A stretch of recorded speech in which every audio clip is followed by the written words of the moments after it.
Hello everyone, welcome back to another afternoon of Gardening in the Delta. Today I'm continuing my quest to put beautiful shade plants and perennials on the deck. This is a gorgeous Corabelle. Before we get any further into the Corabelle, hope everybody hits that like and subscribe by the end of the video and share this with everyone you know. There'll be links below to my other channels, which is Cooking with MARYSUE, my weekend recipe, Brother Claude Reflects, his weekly sermon. What else do I have? Oh, Super Cute Knickknacks. I do one over there once in a while. And there'll be a mention of my book down there. Awesome Adventures of Miss Kitty and Her Woodland Friends. Available on Amazon, eBay, Barnes & Noble, and iTunes. It just tells little adventures of our outside cat, Miss Kitty, which sometimes she's around here when we're busy working. You can see her on some of the videos. Okay, today we have this gorgeous, gorgeous Corabelle. I mentioned Corabells the other day. I think my last video or the one before last, the one before last, we planted a red looking Corabelle. Claude will show you that in a few minutes. But this one is called Citronella. It's not a Citronella plant, it's just called that because of the beautiful lime green color. I thought this would look gorgeous on the deck right under the hostas because the hostas are a dark green, and this would give a nice contrast to the green colors. I like mixing different textures and different colors of plants together. You notice some of the dark spots here. It's been out in the sun a little too long. We had it sitting out in the driveway for the last week waiting to plant it, and it got a little too hot in the afternoon sun. I'm going to cut these damaged parts off so it doesn't continue damaging the whole plant. If you have any damage to your plant, just snip it off while you can, as soon as you can. This is perennial, so it will come back. Here's the tag for it. It's in the Corabelle family. Corabells are beautiful plants. They come in all different shades and colors and textures. They're perennial, they're hardy. It's just a good plant to have. It's zones 4 to 9. Let me see. It'll get about 12 inches high, so it'll get a little bit bigger than than what it is. Keep it moist. It's great in the shade, sun or part shade. It has dazzling yellow foliage, which they turn bronze in the fall. So this will change colors in the fall. We'll look at it again and see how it does in the fall. I always save my tag when I plant something. Okay? I got my pot about half ready here. It does have drain holes in it. I'm going to start out right there and see how it does. But first I may snip off these little damaged parts here. You want to snip off any damaged foliage so that the nutrients will keep going to the good part of the plant. You don't want to waste nutrients trying to go into the dead part where it doesn't really need to.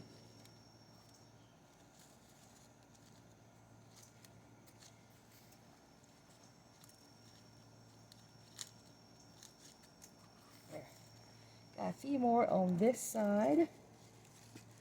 I like little snippers so you can reach in there and just pick out which little stem. Hopefully you get the right stem. There.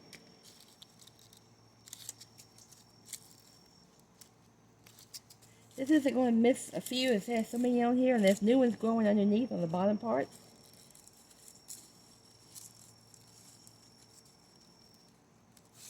There. Some of them you can just pull off sometimes. They're really dead. You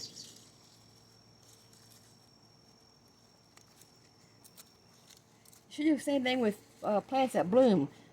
Go around, check it weekly, and cut off the dead blooms, so that the new blooms will get more of the nutrients while it's growing. Here's one little hanging on here.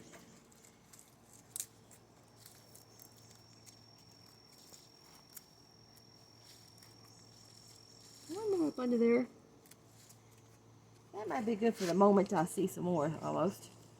Oh, who did I miss? One more here.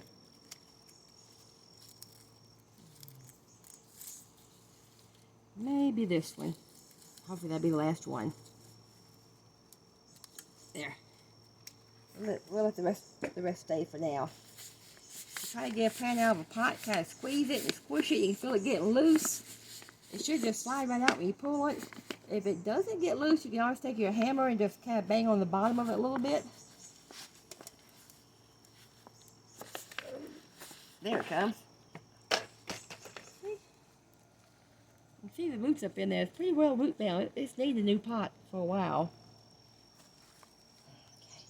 Okay. I'm going to kind of loosen it. That way it fits down the pot better, fits down in the soil. Kind of loosen your roots. Give them time, give them room to start spreading out.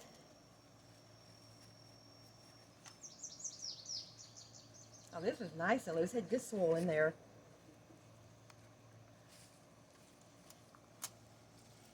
I always like to center my plant right in the center of the pot if possible.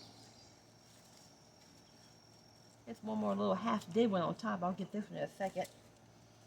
Right up here in the middle. See if you can see this one here. See? I'm going to get rid of that one. There. I'll go. That looks pretty good right there. I'm going to start filling it in with more dirt. How's it look to you, Claude?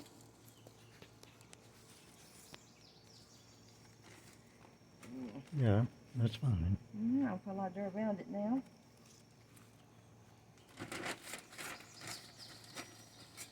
You see this gorgeous light green, lime green, citronella green Corabell. Claude can show you the other Corabell that we planted just a few days ago down there. Want to pause it, go show the other one? Be sure to hit pause this time.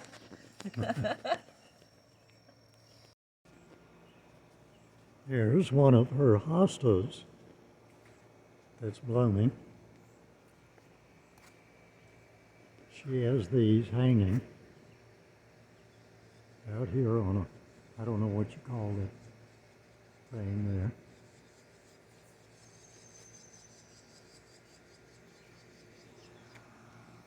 there. Now we're going to take a walk on down to the deck.